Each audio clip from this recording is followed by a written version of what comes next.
Greetings, unsettled souls, and welcome to the Correct Views. A very sleepy Sam I.B. DeGangi reporting for the Media Speaks. Those of you that know about, that saw the Mother's Day edition, man, I'm sleepy.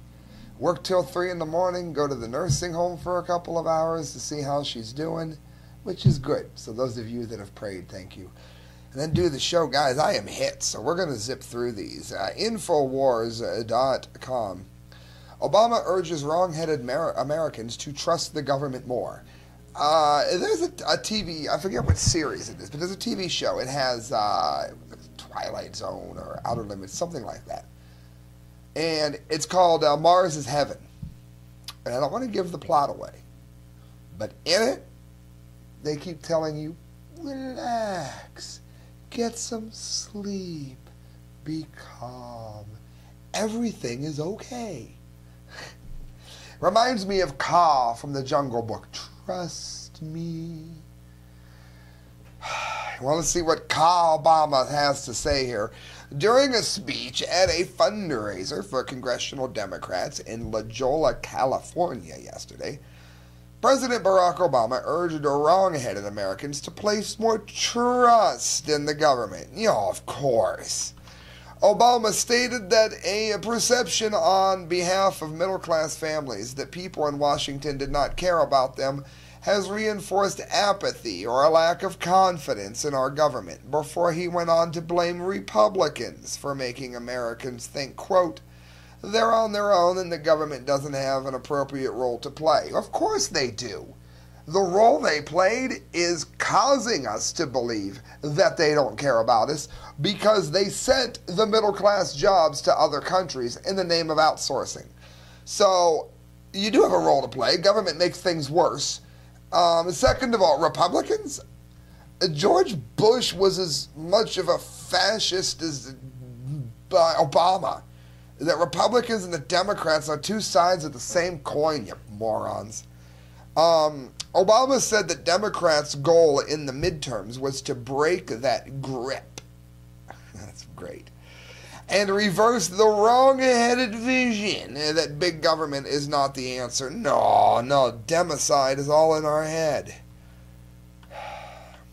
Yes, Americans have been tricked by wily Republicans into thinking that their government hates them. No, it's just the fact that you guys all outsource everything. Stupid Americans, we've got to reprogram them so that they accept more federal spending and help Obama build beautiful piles of debt for our children to pay off, chides Keith Koeffler rather correctly. Obama's rhetoric echoes similar sentiments that he expressed in a speech delivered to Ohio State University graduates just over a year ago. Unfortunately, you've grown up hearing voices that incessantly warn of government, and that it has nothing more than some separate, sinister entity that's the root of all of our problems, Obama told the audience at the Ohio State commencement ceremony. They'll warn that tyranny is always lurking around the corner. You should reject these voices, said the tyrant. Obama went on to imply, as he makes you buy health insurance, that individual ambition was a negative concept, before adding, we don't think that government is the source of all problems. No, not at all. Trust us, said Kaa the snake. You're an idiot if you do. That's the correct view. Moving right along, BizPack review, Tom Tellison. Brothers of Axed HGTV show say there's an agenda to silence men and women of faith. Of course there is. There is in every overreaching corporate tied-in government system that's ever existed. We're talking about the mentality that killed Christ here. We're talking about the mentality that was the Axis on World War II. The twin brothers, who had their pilot program Flip It Forward canceled by HGTV because of their pro-life and pro-traditional marriage views, responded in an interview Thursday night, saying that there is an agenda to silence men and women of faith. David and Jason Beham's troubles began after a left-wing blog published a report that claimed that David was anti-gay, anti-choice extremist, according to CNN. Shortly thereafter, HGTV decided not to move forward with the show. Now, never mind the fact that you're lumped into anti-gay. Like, I have no problem with gay people. I'll be honest. I think bi women are hot. I'll just put it out there. But I'm somehow anti-gay because I don't think that they should be allowed to force churches to marry them, because I think that infringes on freedom of religion and freedom of speech. So just because you're labeled as something doesn't mean that you are. Never have I spoken against homosexuals as individuals and gone against them, the brother responded. I speak about an agenda. And that's really what the point of this is that there is an agenda that is seeking to silence the voices of men and women of faith. You don't believe me? No, ask Duck Dynasty. Jason Benham told CNN host Eric Burnett that HGTV knew of their beliefs a year and a half ago and discussed it with them. They got to know us a little better, and then they made a judgment call, recognizing that David and I have no hate in our hearts for anyone, he said. We've been running a successful real estate company for the last 11 years, and we help all people. There is no discrimination. And again, it's any excuse you can use to demonize Christians. And I've said this 100 times. Even if you're not a Christian, this should alarm you greatly. Because why do you think they're going to come after us and not anybody else? Think about it. Stripes.com. Crash drones where North Korean spy efforts, South Korean officials say.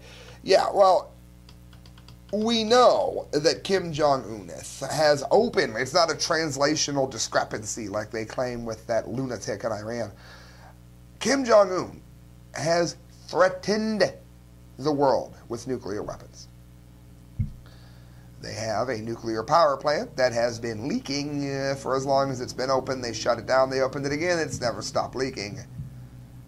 Do you know what little bit of radioactive water you would have to have some slave in a North Korean prison put on one of these planes to drop them in a neighborhood that would poison the whole neighborhood?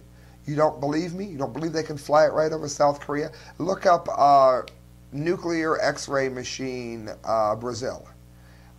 These scrappers got into a nuclear X-ray like machine place when it was closed, and they took the cesium out. It was blue, it was glowing, they were putting it in their mouth.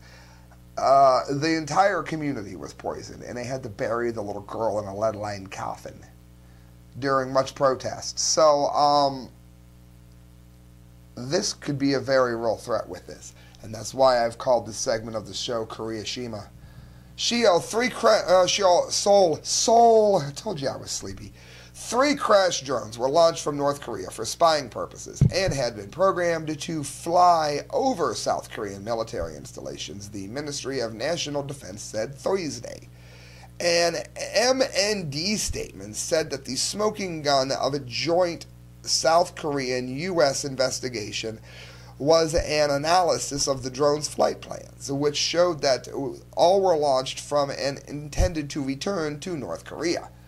South Korea's Yonhap News reported that one drone crashed due to an engine problem while the other ran out of fuel. So North Korea is clearly doing as well as ever. But again, all they have to do is fill it with just enough nukes to poison the poor schmuck that they made, put it on the plane, and then just simply crash it into South Korea. Baek Sung-ju, Vice Minister of National Defense, told reporters that the drones were trying to gain visual intelligence of South Korea and test whether its air defense system could detect small objects. I hope they do it right back to you, scum. The rudimentary blue drones, which were all similar in size and design, were equipped with cameras and parachutes, and according to MND, pose a new military threat, even as North Korea is believed to be preparing for its 4th nuclear test. You need to look at this. It's a drone that looks like it was made in a hobby shop. It's not real high-tech. But again, for the kind of poisoning I'm talking about, it wouldn't need to be. Baek also said that the drones did not have the capability to carry a significant load of weapons or the software to provide a live feed on a ground contact, indicating that the North is in the early stages of developing unmanned aerial vehicle technology, or in very advanced stages of dumping radioactive cesium on its neighbors. It depends how you look at it. We see this as the beginning stage of a ground-level work of UAVs. And there you go. We can't use the drones to find the missing children that Mrs. Obama wants to hold up signs for. But we can use these to blow each other up with. One drone found on March 24th in the border city of Paju was launched about 3 miles from the north town of Kaesong, home to a jointly run industrial complex. Yonhap reported that it had taken photos of the Blue House, the president's office in Seoul, as well as other installations. I'm glad to see they're on it in South Korea. Another drone was recovered a week later on the border island of Banyeong, and was launched about 17 kilometers. So basically, North Korea now is sending drones over to their neighbors, and I'll tell you where this is going to lead. This is going to lead to the South responding in kind, and the South is far more advanced. Friends, do me a favor. In Canton, Ohio, when you get here, even if you're close to here, go to the Arcadia Grill, located on Court Avenue. They've got some of the best food that you've ever eaten. When you get there, let them know that Sam IB from The Correct View sent you there. Order a drink. It's very, very good. Always made right, exactly the way you want it. Also, go to Facebook. Look up Mike McLaughlin. He is a writer of very, very good fiction. Poetry, novels. The man is a wealth of amazing fiction. So look up Mike McLaughlin. Pick up some of his stories. Let him know you want to read and or purchase some. And let him know that I sent you as well. Please see him from The Correct Views. All right, guys. May 3rd, 2014. Washington's blog. I almost didn't cover this one because it was a little dated, but I just couldn't let it go. Bankers pretend that prosecuting Wall Street crime will blow up the economy. That's like a child molester saying, well, you can't pick me up because I'll lose my job. The Department of Justice is considering initiating criminal charges against 2 banks. I hope they do. In response, the normal cast of characters is saying, as they have for years, that prosecuting banks will cause a meltdown of the economy. My ass. The economy improved in Iceland when they jailed the bankers, so don't give me that BS. The U.S. Attorney for the Southern District of New York recently mocked the silly claims as gloom and doom. Companies, especially financial institutions, will do almost anything to avoid a tough enforcement action and therefore have a natural and powerful incentive to make persecutors believe that death or dire consequences await. He said, I've heard assertions made with great force and passion that if we take any criminal action, the skies will darken, the oceans will rise, nuclear winter will be upon us, and the world as we know it will end. Indeed, prosecuting the individual Wall Street executives who knowingly committed criminal fraud won't harm the economy. Well written. After all, the main driver, it says, of economic growth is a strong rule of law, and there's tons of links for all of this. It says numerous Nobel Prize-winning economists have said that prosecuting Wall Street white-collar crime is necessary for a healthy economy and a prosperous economy. William Black. First, no banker is too big to jail. They are easily replaceable, and removing a fraudulent bank CEO from power is the single most productive act that regulators and prosecutors can accomplish. Hilariously, they even applied the rationale for non-prosecution to former bank officers, and if a bank would fail because its former class officers were prosecuted, it is a testament to the weakness of the reportage that this claim was not treated as ridicule. Again, if a corrupt company is found to get a corrupt leadership out of it and good leadership in, that will mean better banking, that will mean a better economy. It's common sense, and it's proven here in that article. Also, remember, if you don't want to bank, I don't bank. Go to themediaspeaks.com, look up how to live without banks. I do it every day, and it's rather easy. The economic collapse, 2 more stories to get to. The number of working-age Americans without a job has risen by 27 million since 2000. Did you hear that? 27 million people without a job since 2000. Now, if you don't think that that's a massive problem, then you simply don't know anything about math. That is an astronomical number, and I'm not using the word lightly. We had pikas last week. Did you know that there are nearly 102 million working-age Americans that do not have a job right now? 20% of all families in the United States do not have a single member that is employed. So how in the world can the government claim that the unemployment rate has dropped by 6.3%? Well, it all comes down to how you define who is unemployed, it says. For example, last month, the government moved another 988,000 Americans into the not in the labor force category. According to the government, at this time, there are 9.75 million Americans that are unemployed, and there are 92.02 million Americans that are not in the labor force. In other words, if you haven't had a job in so long, then even if you're looking for it, they say that you're not currently in the workforce, so you don't count.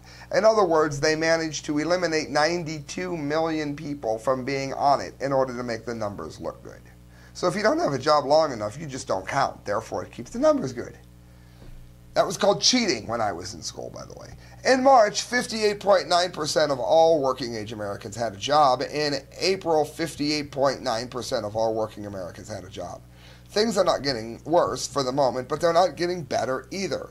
Since only 58.9% of all working-age Americans now have a job, that means that the unemployment situation in America has significantly worsened since Obama took office. In the Great Depression, it was 60.6%. So we're at those numbers right now. It says, how in the world could we have an unemployment rate of just 6.3% when 20% of all American families do not have a single family member that is working? Well, it says here's how they did it. A family, as defined by the BLS, is a group of two or more people who live together and who are related by birth, adoption, or marriage. In 2013, there were 80,445,000 families in the United States, and in 16,127,000, 20% didn't have a job. 1 in every 5 families are at unemployment levels not seen since the Great Depression, and they're fudging the numbers to keep it away from the average idiot that's just too stupid to see the writing that is on the wall. It's pure math. It can't be fudged. Well, this is your opinion. It's not my opinion. The numbers are right there. Read it. Last thing I want to get to, the dum-de-dum-de-dum-de-dum-de of the day. InfoWars Christina Sarich, a right to farm being stripped from citizens. Michigan can now ban animals in backyards. And I've said this 100 times. The way around this is to massively, in massive numbers, just disobey. Continue to do it. Continue to keep your animals there. And defend your property if you have to. I mean, it is your right to do what you want to on your own damn property, as long as you're not hurting anyone, they're not poisoning the water supply, and they're not. Imagine being threatened with jail time for teaching your children how to grow vegetables in the backyard garden. How about the Department of National Resources forcing you to shoot all of your pigs because they are the wrong race? This was already an unbelievable reality in the state of Michigan prior to the latest news reported by the state's public radio station. Now as a further insult and assault on human rights and sovereignty, Michigan has ruled that local governments can now ban any animal they desire from small family farms. My ass they can, not if you stand up for yourself. This means that in backyards or small acreages, they can ban chickens, beekeeping, goat herding, and more in a time when real food scarcity is at an all-time high, so they can keep feeding you GMOs. The criminalization of the small farming is beyond an affront to the rights outlined in the Constitution. Even wild animals have a God-given right to sustain themselves. Amen. Off the Grid News commented on this development. Some homesteaders in Michigan could find themselves in a complete regulatory limbo because of the Commission's action. Blogger, writer, and organic farmer, and that's half the problem, Michelle Rigodlato Dietrich does not know if she'll be able to keep her livestock, because about half of her 80-acre farm may not be zoned for farm animals. Take your zoning and put it up your ass. How's that? We're building up a mixed production farm, planning to farm during retirement, and we have a permit in hand for a livestock facility, Dietrich said. Now we're having to reconsider our business plans and may sell the farm and buy a farm in a more rural area with definite right to farm protection. You have a right to do whatever you want to on your own damn property. If an ordinance says you can't, up their ass. It doesn't override the Constitution. These attacks are not just happening in Michigan, though. People across the country are being targeted any time they grow their own food. This is basically an affront on using your land the way that you want to. And it's buying into Agenda 21 and all of their lies, which is why America would be best to leave the United Nations. That is an undeniable correct view. Friends, you are listening to the correct views. Do me a favor. Go to themediaspeaks.com and look up the work of Kyle, Court, D. Lake, and myself. If I'm pointing at you right here, you are the low def. It goes live. It's always posted on my channel. You right there are the more high def people, and you're going on the Media Speaks. To donate to the show, themediaspeaks.com. themediaspeaks@hotmail.com. I am going to jump off here and get some sleep, my friends. Good night. God bless. Thank you for listening, and hit share on this video. It helps me immensely.